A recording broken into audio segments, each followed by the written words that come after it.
All right, here we are. We are live at Serverless Office Hours. I've got my Diet Dr. Pepper. I've got my Lambda t-shirt on. I've got Brian and Jeff here. It doesn't get any better. Brian, Jeff, welcome to Serverless Office Hours. I'm thrilled to have you. Brian, you're no stranger. You've been here before. You've joined us quite a few times or several times here. But Jeff, this is your first time, right? That's right. Thanks for having me. We're super happy to have you. Tell us, first of all, a little bit about, I'm going to start with you, Jeff. Who are you? What do you do? Why are you even here? Sure. My name is Jeff Marcinko. I've been with AWS for about a year and a half now. I work in the AWS Enterprise Support Organization. I'm a technical account manager. And so my day-to-day is supporting in my industry vertical global healthcare and life sciences customers. Nice. Brian, did you know Jeff's pretty chill? He's very he'll amp it up in a little bit. Just wait. Just wait. All right. No, that's not a bad thing. It's not a bad, because I'm like all the time, and Jeff's like, so he's complimentary. Yeah, Listen, exactly. How many people on this stream can we have that are at 11? Eric is always at 11. I can do 11 too, so that's I'll do like 5 to 7. How about that? I like it. I love it. Brian, tell us who you are. I know a lot of people know you, but tell us who you are. Cool. Yeah, I've been here a couple of times. Yeah, thanks again for having both of us. Brian Zambrano. So the interesting thing is, last time I was here, I was a solutions architect. I was an account solutions architect covering a few of our enterprise accounts in the Denver area. So I've been at AWS for about 3.5 years. I started off as a developer, moved over to the SA role.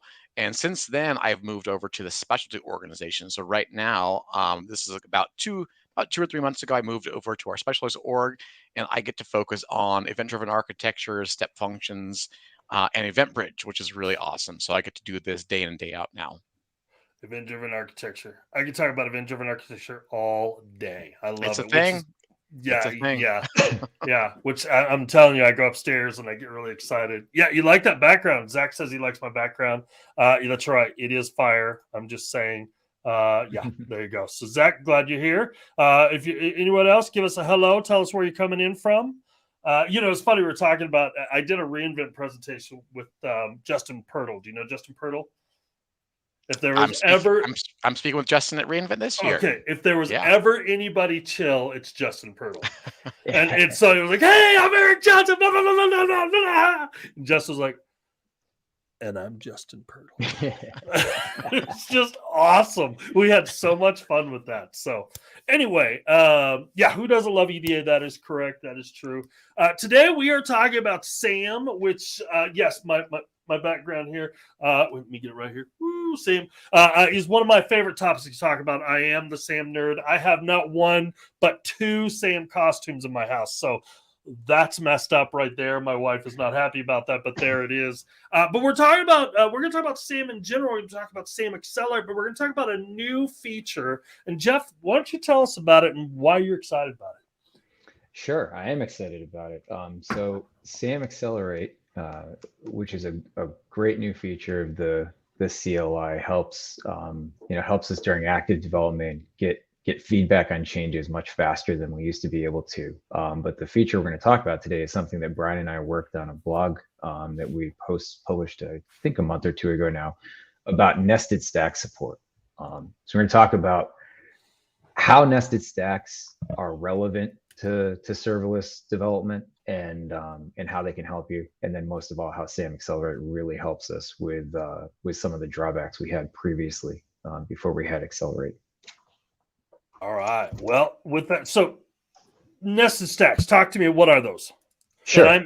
For those who are listening, I'm posting the blog link right now to all the mediums that we are streaming to, so you should be able to get that now. So why nested stacks? Sure. So I think just to lay some groundwork, nested stacks or CloudFormation nested stacks is a pattern that helps us build CloudFormation stacks as a resource in another CloudFormation template. So very similar. There's nothing unique or awkward about that. We're treating a stack as any other resource we normally build. But what it lets us do, which is great, is model more complicated architectures in a hierarchical way, or partitioning them. I guess a good analogy would be like breaking apart kind of a large monolithic app. We're doing that with our configuration. So we have them in this more easier to read, easier to maintain components. Yep, that makes sense. I'm getting ready. I was going to grab it, and I'll grab it when we move on to talking. But one of the examples that I do, I have an auth stack that I use all over the place, and basically because I use Cognito. Cognito is my go-to for authorization, and so or for authentications. Oh, look at that! I got it. I corrected myself, and so. With Cognito, it's always fun to ask people what's the difference between authorization and authentication. And so, so I have a stack that builds a Cognito user pool. It sets up the email, it sets up the verification, everything you need. And it's a reusable stack. I can use it constantly. I can use it with JWT and HTTP API. I can do a different one with, I can do the Cognito authorizer in API gateway, and so I keep that as a separate stack that I can just pull in as a nested stack. And nested stacks have been around for a while, both in CloudFormation and obviously SAM, which we call it an application, but it puts out a nested stack. And that one's really helpful to me. It's like, I can constantly reuse that, and it breaks. And that stack, of course, building all the authentication is like 300 billion lines long. It's a long one, and I don't want it muddying up all my other stuff. So I put that off in a nested stack, and I have it, and then I'm able to grab the parameters that I need. And I actually we have a pattern out there that I built on this that I'll share in just a minute. So, all right. So, Jeff, are you ready to share your screen? You want to do some demo, or let's things? Okay. Let's go right into the screen share, and I'm going to talk through a little bit more about what you were just speaking to. You got it. That is not the one I want. There we go. All right. Let me know if this is hard to read or we need to change font. Our audience is so kind; they will let you know. I'm It looks good to me, but audience, if it's not big enough, tell us. Holler. That's right. Holla. So, Eric, you just pointed out two really great points. So some of the benefits, the reasons AWS uses nested stacks, we use them internally all the time. One of the reasons we recommend them to customers is reuse, right? I mentioned maintainability, and I'm going to really focus on that today, and we'll dive into that. But reusability and is just something that's facilitated by nested stacks. So you've got that auth stack, like Eric was talking about. Maybe you have an organizational pattern for the way you deploy an S3 bucket or a DynamoDB table. You can reuse those things over and over again, and that applies to both serverless and even non-serverless workloads. So what we've got here is just a very simple diagram of kind of the architecture we're going to look at today.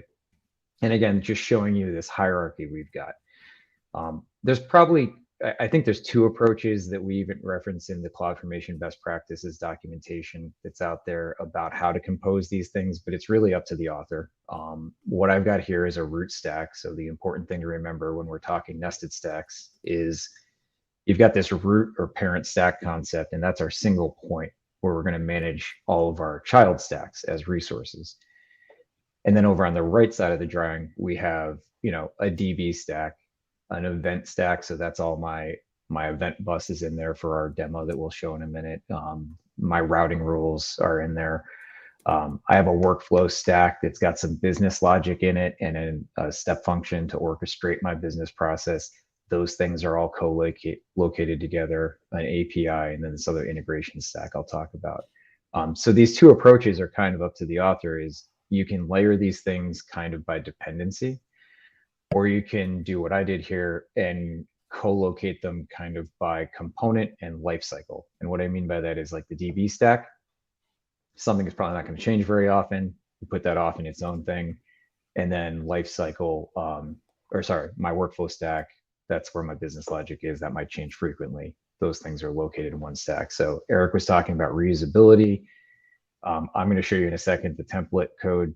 I think they're most useful because it gives us a way to reduce the size of our templates, make them easier to reason about. And then third, I think, is we reduce the size of the template, fewer resources, we have smaller blast radius if we're introducing changes. Any questions on that? Not at the moment. Cool. We're good. So let me pivot over. I'm going to go away from this drawing for a minute, and let's just look at this root template. It's always useful for me to see, the actual code. So this is our root template. Let's scroll up here. We're using SAM. SAM is a transform on top of CloudFormation, so it's an abstraction. So as Eric mentioned earlier, we're defining these resources called serverless applications. That's just SAM's template resource that will be transformed into a CloudFormation nested stack. And just real quick, so clarification. Yeah. This is just a regular SAM template file, right? There's nothing really special or different about this. Yeah, that's a great call out. There is, again, like sticking to that theme of there's nothing unique about this. Shouldn't be uncomfortable for anybody to kind of pivot and start using this pattern. It's just a SAM template file. We're going to run SAM build and SAM deploy. SAM's going to, operate on this just like it would on a single template file. The one other thing I'd call out here is you see this property called location. This is a local file path. So when SAM transforms its resource, and when we use SAM deploy, it's going to package, run CloudFormation package under the hood. Basically, it's aware of this file path that's local. It's going to go into so for the database resource here, that stack, it's going to go into, I have a DB directory in my project, and there's another SAM template file here, and this is what it looks like. There's nothing particularly different or unique about this again. And just going back to the root template, that's how I chose to organize this project. It's fairly easy to understand, in my opinion. That doesn't mean you'd have to do it this way, but the way I've done it, it makes it simple for me to run the SAM build, SAM deploy workflow. So in looking at this, and I know, and I'm going to say it out loud, what I think some people might be thinking is like, man, that seems like a lot of work to break these out in a bunch of different templates and break things like that. But one of the things that are important to understand is, our team, we build proof of concepts all the time. There's small little apps. Why would I do that? But in the real world, you're building large apps. You're building these humongous, and oh, wow, serverless has a lot of different things, stuff like that. All development does. When it doesn't matter what you're working with. When you're building code, there's a lot of different things to maintain and organize.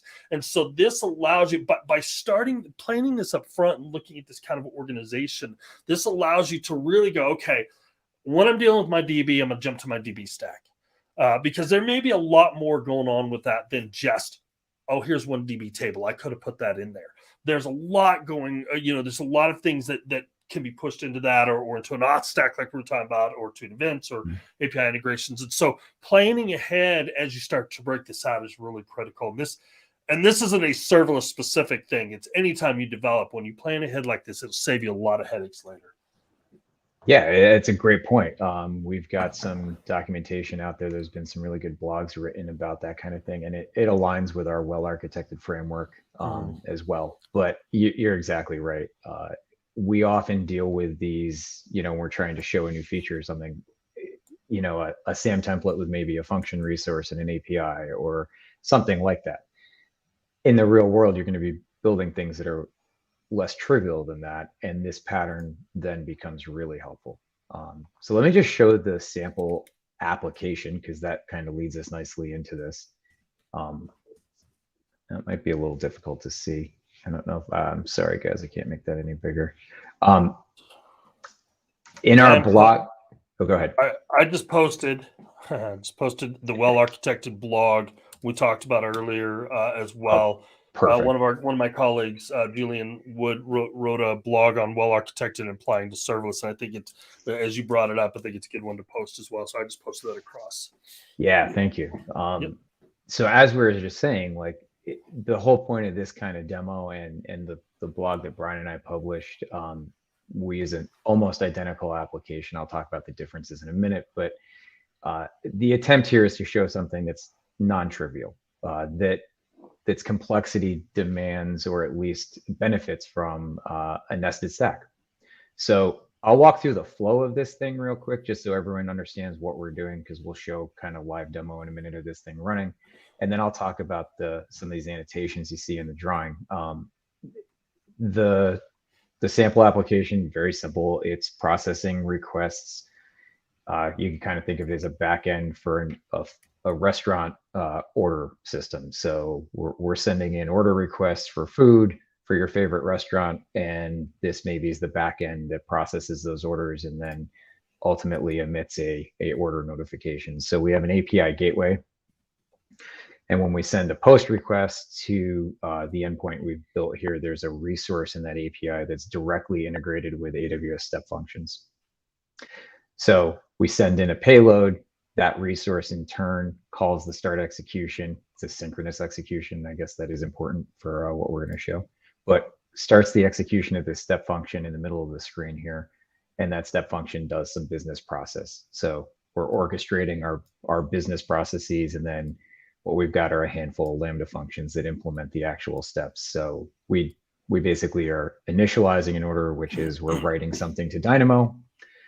As pending, we validate the payment method, and then the step function says, hey, did the payment method succeed? If it did, great, create an order. So we're again going to update the entry and the item in Dynamo. If it failed, we'll update the entry in Dynamo, the item, sorry, I keep saying entry.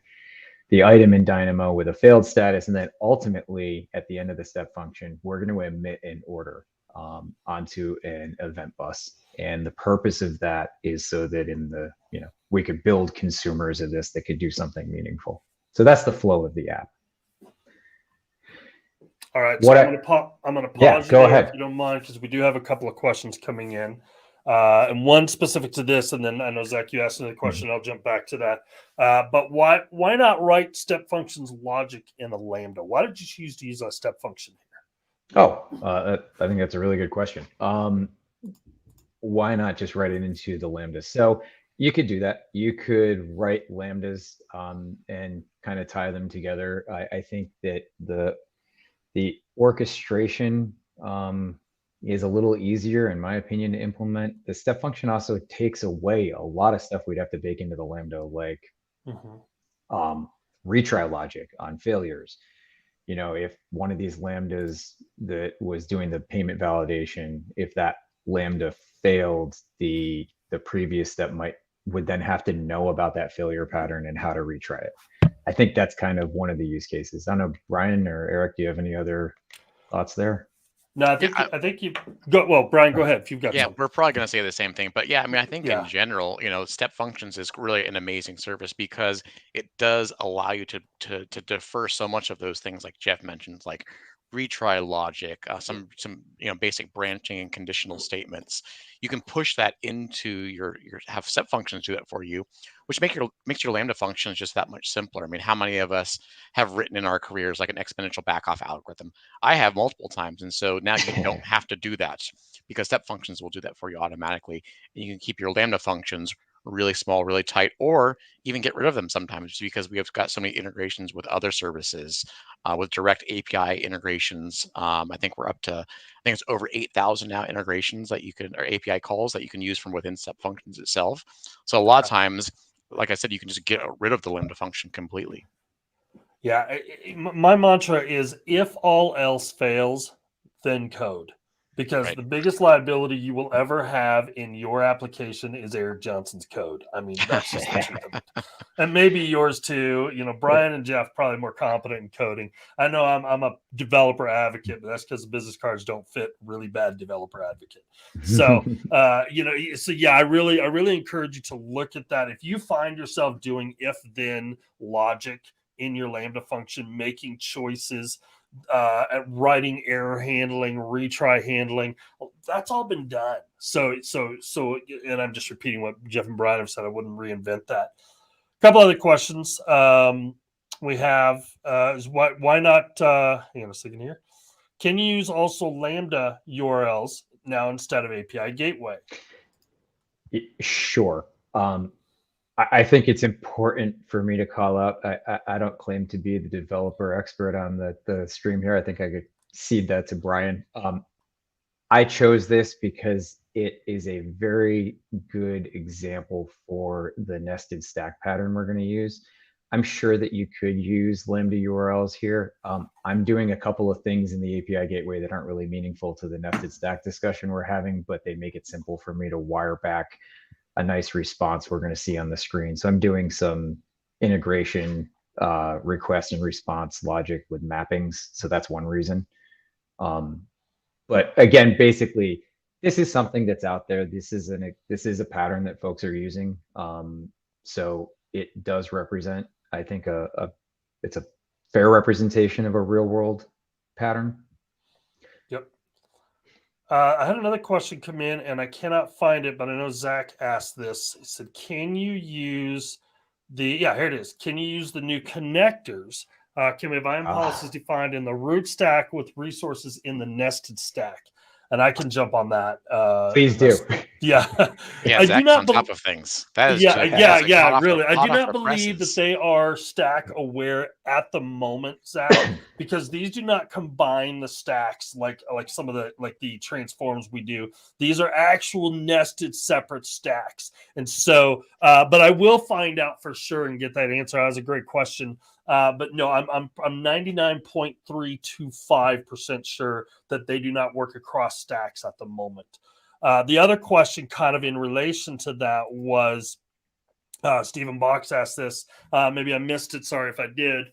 You know what? It's all right, man. You didn't miss it.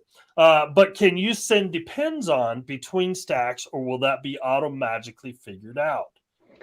So CloudFormation nested stacks, the CloudFormation engine does a really good job of figuring out implicit dependencies for you. To be honest, I haven't forced depends on a nested stack before, so I'm gonna say I'd have to look at the CloudFormation documentation to fully answer. But the CloudFormation engine, like I said, will figure out implicit dependencies for you. Now, where you might need to put some thought into the order of the stacks and how they integrate with each other is when you're passing information from one to the other. And then it becomes pretty apparent, I think, while you're authoring these things. And what I mean by that is all of my Lambda functions need to know about the Dynamo table name. So the DynamoDB stack gets built first, and I actually leverage the output from that stack as a parameter to some other stacks. That's really where you want to think about the dependency relationship, and I think you want to let CloudFormation handle the rest of it. Yeah. And I was going to bring that up. I was going to ask you a question later, but you can actually pass from one nested stack to another. You can pass data around, and that will provide that implicit. Do you have any examples in here? I'm going to put one right up on the screen. Nice. So I'm totally stealing your thunder, is what you're saying? No, go for it. Yeah, I'm always doing that. My wife would say you're taking the thunder from my sales. Yeah, there you go. Very simple example is what I was just saying. You're going to use the get@, intrinsic function to basically leverage outputs from other stacks as parameters to downstream stacks. Nice. And then Jeff, go over into the DynamoDB and show that, because you have to explicitly output those. Yep. Exactly right. The originating stacks. Yep. So if I jump into that, go ahead, Eric. While you're doing that, this is totally not related, but I'm going to do a call out to David Boyne, who's in Dubai, and he is joining us from Dubai. He's running the GITEX conference. He's serving coffee to 150,000 attendees. Wow. But he has taken the time to join us today. Thanks, David. Hope you're there. I hope you manned up and went to the top of the Burj Khalifa. I'm just throwing it out there. I know you can't talk back to me. He said he wasn't because he's not a big fan of heights, but you need to do it. All right, back to you, Jeff. Okay, so we're looking at the DynamoDB template file right now, and the output section of that stack template is simply doing a ref on the order table resource. So it's going to pass the table name as an output. And then if I go back to my root template here, my workflow stack needs that table name. It also is actually pulling an event bus name from a different stack. And the way I do that or get that value is using the get@. Intrinsic function. And that really is setting that dependency. Perfect. Cool. All right. So Real quick on this, the diagram of the application diagram, sorry, I've got some annotations in here, and the idea is just, I mapped them back in comments in the template file, but basically what we've got is a stack for the API. I have this integration stack. The purpose of that and the way I was thinking about that is I've got a Lambda function where you could actually go and get the orders that are in the table just as a sample. Maybe we would have future integrations, like we might have another Lambda function that would update an order or something like that. And that was the thought behind that. There's another stack for the workflow, as I said, that contains everything you're seeing there. And then there's an event stack and then the Dynamo stack. So hopefully the workflow, or sorry, the application flow there made sense. And I think we're ready to go and do a little demo here. And really start, let's pivot back to why we're here to talk about Okay, SAM good. I was just Accelerate. going to ask you, we've kind of talked through nested stacks, why we do nested stacks for organization, but why are we here today? And I'm glad to hear you jumping on that. Yeah, definitely. So let's do this. I've talked about benefits of these stacks for a few minutes, but let's talk about maybe a drawback. Eric mentioned that in a non-trivial application, you might have many resources, and that's really true. I've worked on some applications that have had 30, 40, 50 Lambda functions. And in this one, I've only got 4 here, but it's going to suffice for our example. And I think the best way to show this is to go and make a code change. When you're working with a whole bunch of Lambda functions and a bunch of other serverless resources in your stack, making a single code change and going through the SAM build, SAM deploy workflow can be very time consuming. And just to demonstrate that, I'm going to just pull open one of our Lambda functions. It's in our create order code path. It's a very simple function. We're basically just manually updating some status messages and order statuses. So let's just add a print statement. So this is our single line code change. So I'm going to save that. All I've done is uncommented this print line. And I think we could all appreciate too. I mean, if we're in a developer workflow, I mean, how many of us are littering our code during the development process with print statements? Exactly. Right? I mean, it's still a way of developing. So we're doing this over and over again throughout the day when you're writing serverless applications. And making no claims that this is not prescriptive production code here. This is strictly for demonstration, but you're exactly right. You might be making a feature change and we need to put in logging. In this case, I'm using print. So I've made my code change. And if I'm going through the normal SAM workflow in the CLI, I'm developing locally, but I want to test in the cloud. I'm going to run SAM build. SAM build is going to go ahead and prepare our code to our artifacts to be copied up to S3 so we can deploy them. So that's easy enough. I'm going to run SAM deploy now to actually upload those artifacts, and it's going to execute a full CloudFormation deploy. And this is, I think, where we see somewhat of a drawback of working with a larger, more complex application infrastructure with CloudFormation, nested stacks, and SAM. So this is going to go ahead and create a change set. So Jeff, this is doing a CloudFormation deployment for the root stack, figuring out what changed, and then going and doing a deployment for all the child stacks, just for that one line of code change in your Lambda function, right? Exactly. This is about the time that I pull the very last of my hair out of my head. Right. Because I'm banging my head against the wall because I don't want to deploy my stack every time I add a new print log. No, and it's really valid. I mean, we could have made a more meaningful change to the code, but the point is we made a single code change. As Brian just said, SAM deploy creates a change set. That change set's telling us that we're going to modify every child stack. Now let me double click on that just for a second.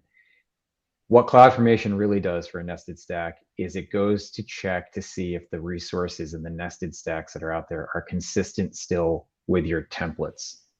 It's not actually going to modify anything in those child stacks, but it does have to go and check them for consistency, and that takes time.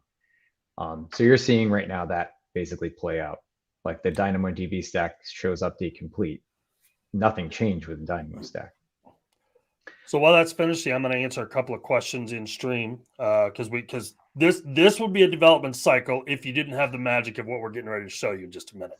Mhm. So let me answer a couple of questions. Standard workflows. There was an ask on how long step functions run. A standard step function can run up to a year, but Zach is right. Express workflows only run up to 5 minutes. We had a question, show me each and every reason I should tell my product owner I'd rather use CloudFormation than Terraform. I'm going to be real honest. Man, our first and foremost statement is always use infrastructure as code. If it's Terraform, great. If it's CloudFormation, great. I would not sit and debate with you on why, Terraform over CloudFormation or whatever. Just use that. One of the advantages, though, of CloudFormation, or specifically SAM, which is built on top of CloudFormation, is the CLI. And so with SAM comes the SAM CLI, and that works with SAM and CloudFormation. And you get a lot of magic that you're going to see. We just finished here, and I'll stop talking in just a moment. But you get a lot of magic that happens that's specifically designed for serverless.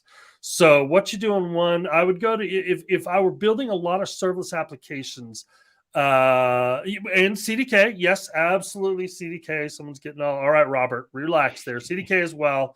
But yes, both of those. But again, the CLI, I think, is where the magic comes in. However, we've been working really hard to make the same CLI work across different IACs. So it does somewhat support the CDK. It's not, the full implementation is always for SAM first, but it does support CDK.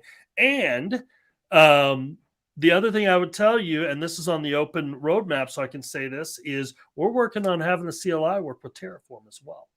So cool.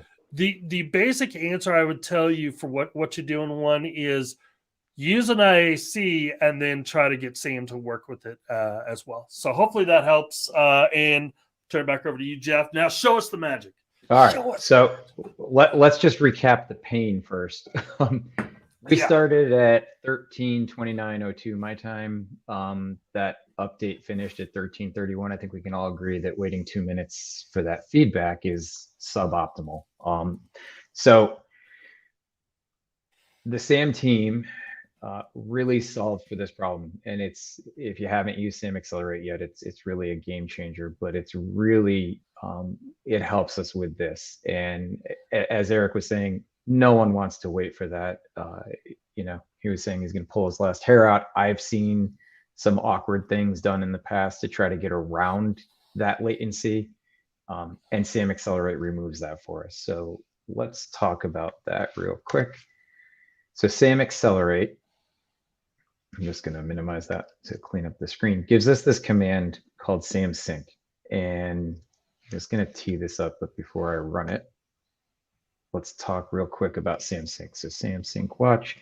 So SAM Sync is going to synchronize your local code and templates with your environment in your cloud. So really, if you just run SAM Sync under the hood, what's going to happen is it's going to use SAM build and SAM deploy, and it's going to deploy your project. So that's not really any different than what we just did, with the exception it will skip the CloudFormation change set step.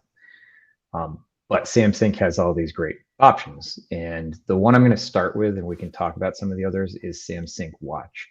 So I'm going to start this and keep talking. So SAM Sync Watch is going to run SAM Sync in the foreground in our terminal. I'm doing it here in the terminal in my editor, but you could run it in any terminal. It's going to run in the foreground, and it's going to listen for local file changes, and it's going to synchronize those changes, so our code changes directly into the cloud. You go ahead, hit enter on that, get it going. So there you go. So the only pause there is this informational message is actually quite important. So I just want to, it's a good safety message that we should reiterate. There it goes, because it's going to get blown away. That message that popped up where it was asking me to hit Y, SAM Sync is for active development. It is not something you should be using against a production environment. And the reason for that is it's going to use API calls like Lambda's API to bypass CloudFormation. And that creates drift, which is fine while we're doing active development. You don't want to create drift. So drift being you've changed the configuration of a resource outside of CloudFormation.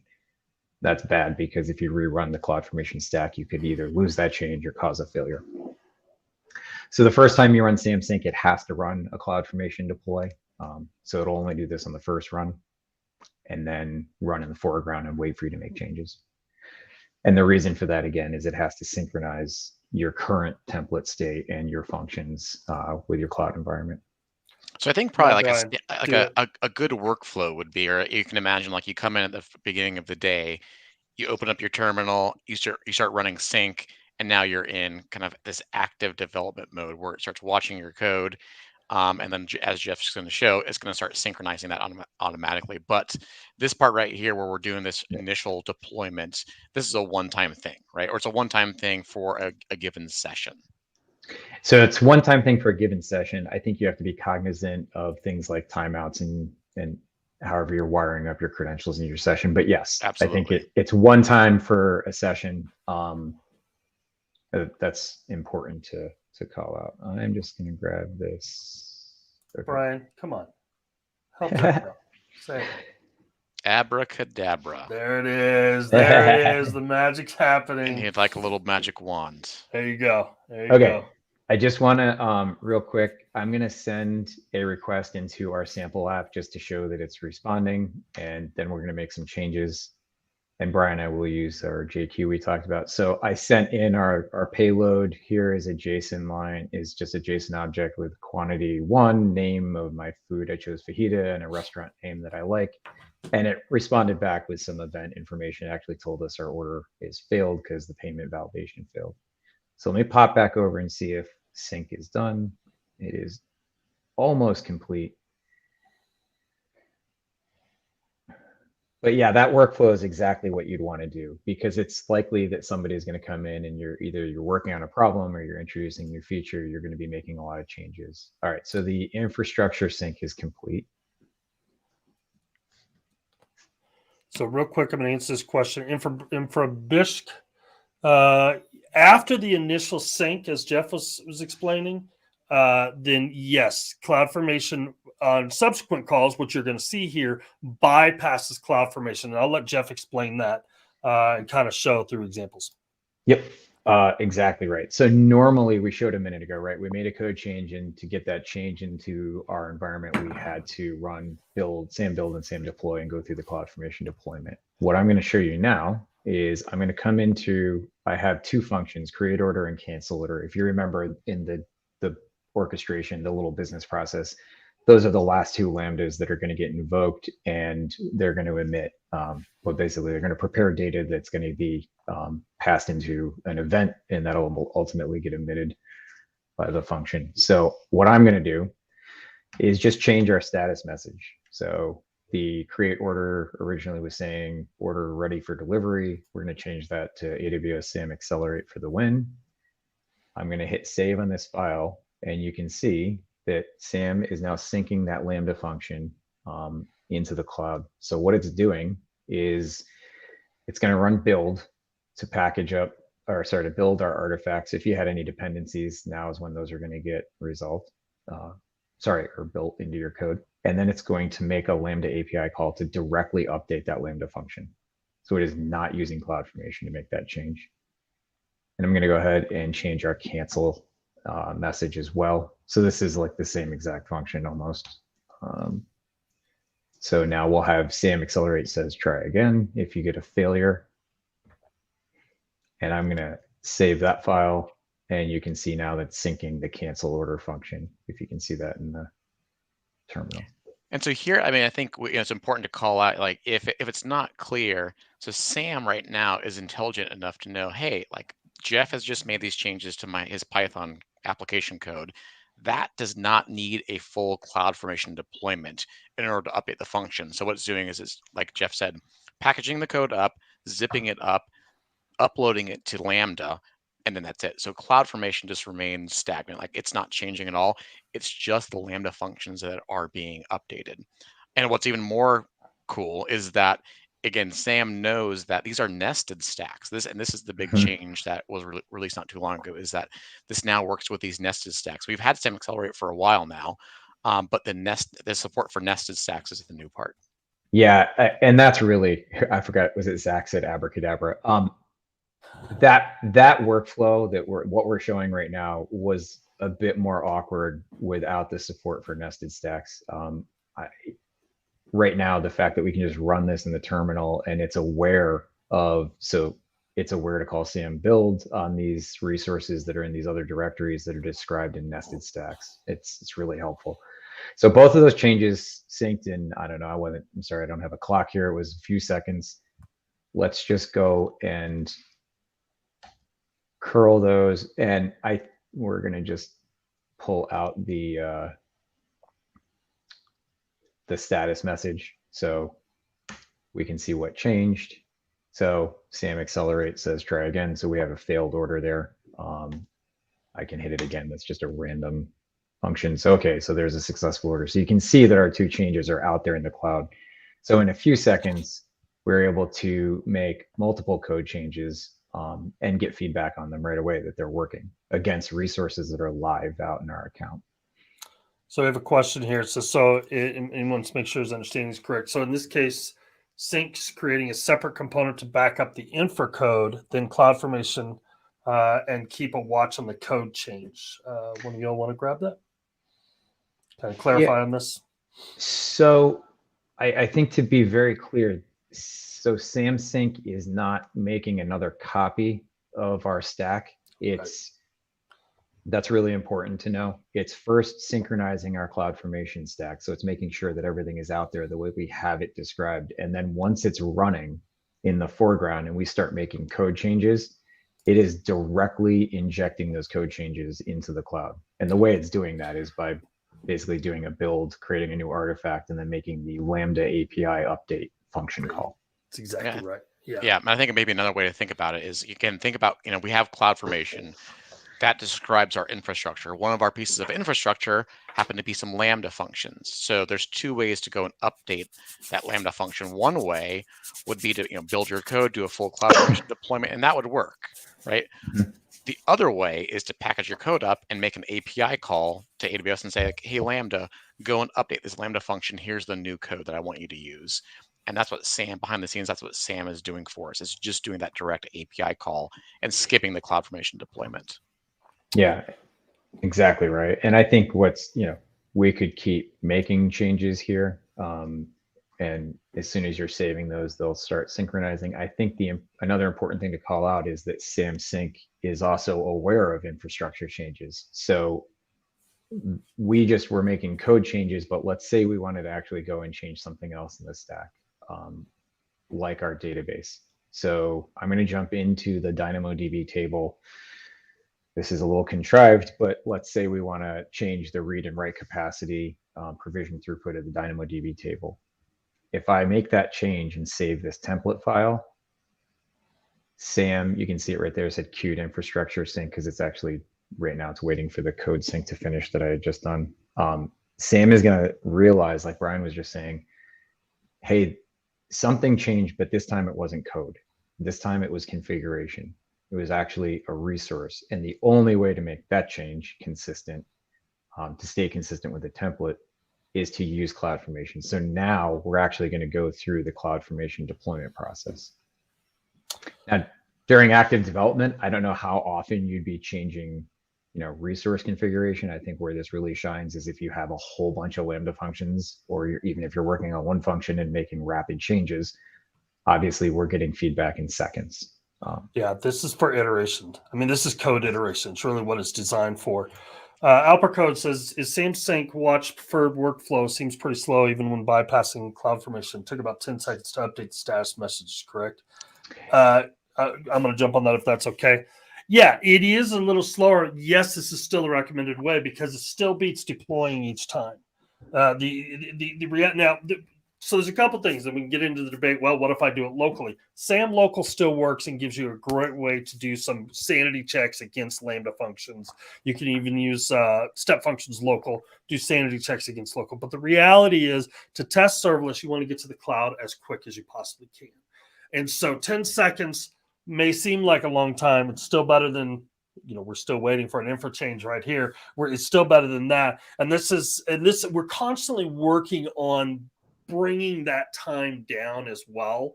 By caching, not building things that don't need to be rebuilt. There's a lot of things that we're doing, but when you're thinking, I mean, how many stacks do you have in here? You have 4 stacks. We're doing a check. We're doing updates of roughly 4 stacks in 10 minutes. 10 minutes. How you do? 10 minutes would be long, and I wouldn't accept that. In 10 seconds, it's getting much closer to acceptable, but we are still working to make it faster. And I'll let one of y'all jump on this. Infra Bishk, I'm hoping I'm saying that right. Is SAM Sync using the same role as CloudFormation? Yeah. So right now, that's a great question. Right now, everything's being done using the role that I have credentials for. So what you would want to do, I think the prescriptive thing here is this is for local development. You'd be making these changes against a development stack, nested stack, that is, but a development environment in an account that you have access to. And the idea is when you're comfortable that your changes are ready for testing, now your normal CI/CD process takes over and you commit your code and review it however you review it. And you go through that workflow of getting those changes into a lower environment, test them however you test them if you're doing automated testing, and then eventually get them into prod. At that point, you'd be using whatever role CloudFormation is using to deploy your stacks. However, I'm going to throw this out real quick. There's a couple of options you can do on this. One is you can set a different profile. When you actually do SAM Sync, you can set a different profile with different rights if you want to match maybe what's out there. The other is you can actually pass a role ARN in here as well. So if you don't pass anything, then it's going to do as Jeff said, but you do have the ability to say, use this particular ARN to do everything, or use this particular profile, which is a local AWS CLI profile. Jeff's answer, and then I want to just add that as well. Yeah, no, thanks for diving into that deeper. So exactly right. There's a whole bunch of other options, and some of that can be baked into your TOML file, right, Eric? So that you don't have to type it every time and things like that. That's right. Yeah. Okay. Yeah. So, and I'll step in on that for a second. The TOML file is one of the most underused file on the face of the planet, I think. And I have a blog, and I'll find that and post it here. You can tell it that, hey, every time you build, do it cached and do it parallel. It doesn't do that by default. So you can tell it any flag you pass on the console line, you can set as defaults in the TOML. And so you can see some of the ones that are set in here. And I'll post the blog that shows how to do it. But yeah, first thing I do when I create a new application is I create my environments. I kind of set all that up. I'm to the point where I just say SAM deploy, environment configuration, production. Or I don't do production from SAM deploy, but you get staging, whatever. I do CI/CD for production. But yeah, I encourage you to use this, and I'll post that blog right now. Yeah, they really are great, and the fact that you can set up this one just as default in it, but like Eric was saying, where this says default, you can have different environments in here. It's really powerful. So, all right, getting back to other options, we've just been using SAM Sync Watch. If you have a different workflow, if for some reason you don't want to try to synchronize every change you're making, there are some other options, and I'll show one real quick that's particularly nice for nested stacks if this is how you work. Let me just close some of these files, guys, sorry.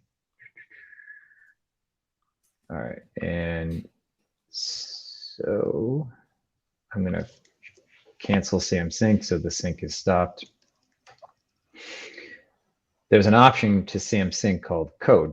And as I mentioned before, it differentiates between code and resource configuration. So this is aware of nested stacks. So if I run this command, SAM Sync code, and pass my stack name, and I'm running all of these commands from the root of my project, by the way, that's really important to call out.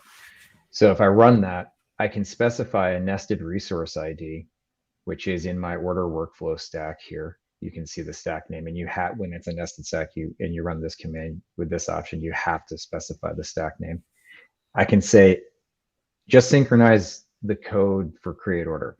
So it's still going to do what we did before, but it's only going to push the changes to create order. So if I run that right now, it'll look identical to what we did a minute ago. But the point is, there are a handful of options you can use with sync other than watch if that's not the workflow you want to follow. Although I think that's the one that has the biggest benefit to developers. So Alpercodes had said testing every serverless change on the cloud would be slow in his opinion. Yeah, that's fair. There's the option to say, and I know you're saying you're putting some filters on this to only do some changes. You can also just run SAM sync, one at a time as you need. You can do a bunch of changes and go, okay, now I'm ready to sync. The only downfall of that is it will do an infrastructure change on the first time every time. Yeah, that's right. But that's why if you do like what you're doing here, then it gets around that. That's right. And that was kind of why I wanted to show this is the difference here is that command I just ran with code, the stack name, and then the resource ID is going to bypass the full synchronization initially. And you're right. I think it's fair. And as Eric was saying, I know the SAM team is constantly trying to make the CLI faster. There are some really cool things that are happening under the hood here, which I don't know if we have enough time to get into, about dependencies. So if your code has a bunch of dependencies that have to be built, normally that's up to you to manage. And if you're not being specific about some of the options Eric was talking about, you're going to be uploading those things every time. SAM sync creates its own temporary layer for you, pushes those dependencies up, and as long as they're not changing, it's going to use the layer it pushes out there to speed things along. So there are efficiencies out there to make this as fast as possible. In my opinion, I think SAM CLI has probably done the best job of this, and this is why I say for serverless specific development, I don't think anybody else is doing it quite like this. And this is a great demonstration, Jeff. I really appreciate it. Cool. Last thing I would call out, because we do, I guess, have a minute left, is we got a few yet. We're about 8 minutes out, so you're okay. All right. So we did SAM sync watch. We can do SAM sync watch. Use container.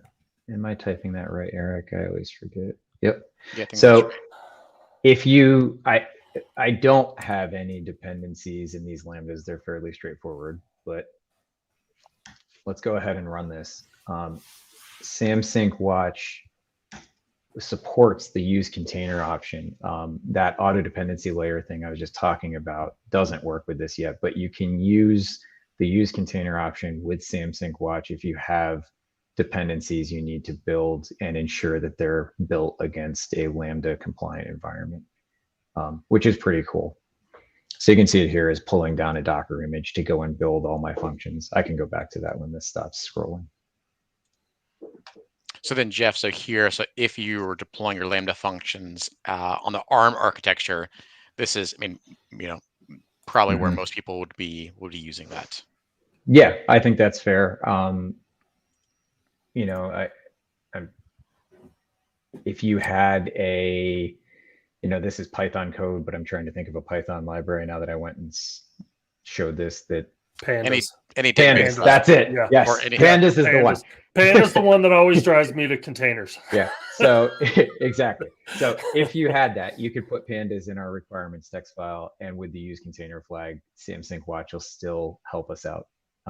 I guess that was why I wanted to bring it up, because I think it's cool that all these other things that we like doing with the SAM CLI that make the development workflow great are supported with Accelerate. All right. Well, we have just a few minutes, so I encourage if you have any questions, we've got the experts on the line here, the experts and me. So we ask the questions. We can play Stump the Chump with Jeff and Brian here. If you have anything, we're glad to answer that. I do like Robert Tables says IAC is such a non-gatekeeping topic. Literally use anything you want as long as you're using something. I agree with that. We have dumb question. Hang on a sec here. Let's read it. You have to have Docker installed locally to use the container flag, right? Yes, you do. Yep. I have it running on my machine. Sorry, I should have mentioned that beforehand. But yes, you do need Docker for that. Do we have support for other We are do. working on it. Yeah. No, there's a couple. I don't use them, but I think recently, I don't know if we actually announced that, but it should work with other OCI compatible Docker engines Right. or container engines, I should say. So other things other than Docker Desktop. Brian, will you do a tweet about that a little bit later? I will. I'll I will retweet find it. out. I Yeah. haven't tested it, but I'll get those details and I can tweet that out. That'd be great. Thank you. Yeah, it's a great call out for folks that can't use Docker. Can you please explain on the parameter passing from the nested stack? Yeah, can you touch on that again real quick? Absolutely. Let's just back up to the root template. Let me make this terminal smaller. So here's my root template. I mentioned that I have Lambda functions in that workflow stack, and those Lambda functions all need to know the DynamoDB table name because they are making updates to items. So this is the way that we wire up parameters in one nested stack that depend on values from another is we create outputs. So in the DynamoDB table, let me jump over to that template. So in the project under DB, go to template, go to Dynamo resource. I use the CloudFormation outputs section of the template, excuse me. I create a output name and I call that DynamoDB table name. And the value of that, I'm using the intrinsic ref function to get the DynamoDB resource, the actual resource name that gets created. So that's how I build that output. And that right there, right, line 33, you can call that anything you want. You just happen to DynamoDB table name, but you could call it foobar, you could call it Jeff's cool output, I mean, whatever. Exactly. But obviously, you'd want to use something like this that actually makes sense. Yeah. And then so can you go ahead.